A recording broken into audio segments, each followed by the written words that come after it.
happy kay ko na nagkita ta og nagkakita. Ay kabala ka.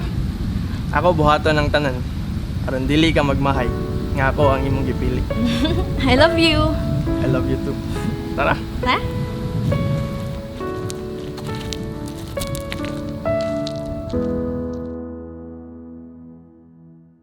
Diha, raka. Stay at home og stay safe ha. Bahalag di ka mo stay sa ako ah. Basta safe lang ka.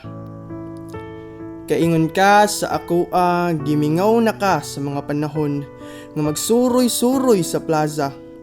Kauban ang imong mga barkada, magpiknik samtang nagmovie mara. Sa mga salida nilang John Lloyd ug Bea. Nabisan kabalo ko, mas gimingaw kaniya. Sana all mingawon. Makamingaw ang mga adlaw nga magtambay sa baybayon, labi na karon nga perting inita sa panahon. Pagka anindot ibalik sa kadtong higayon, nga kita pirmi ang mag-uban kada hapon. Pero nausab na ang tanan. Di lang tungod sa panghitabo karon, apan dili nagyudi ay nato mabalik ang atuang kagahapon. Apan kay mingaw na ang mga dalan, gisirad-an na ang mga tindahan, hasta ang simbahan kung asa ta kagustong pakaslan.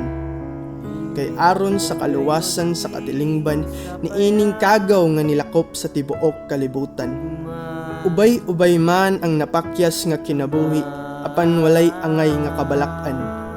Kay dako akong pagsalig sa Ginoo ug kang mayor gungon nga di taniya pasagdan. Dili ra ang epekto sa kaluwasan ang angay bantayan, apan ang epekto niini sa paghunahuna ang gikahadlukan. Maong ayaw kahadlok kay iyang mga saad dili ra sa sinugdanan. Makita gayud nimo nga iyang gituman.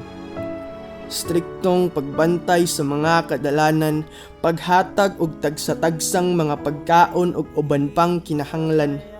Nga bisan di man siya ang imong prioridad, apan giuna gihapon niya ang imong seguridad. Sana all unahon.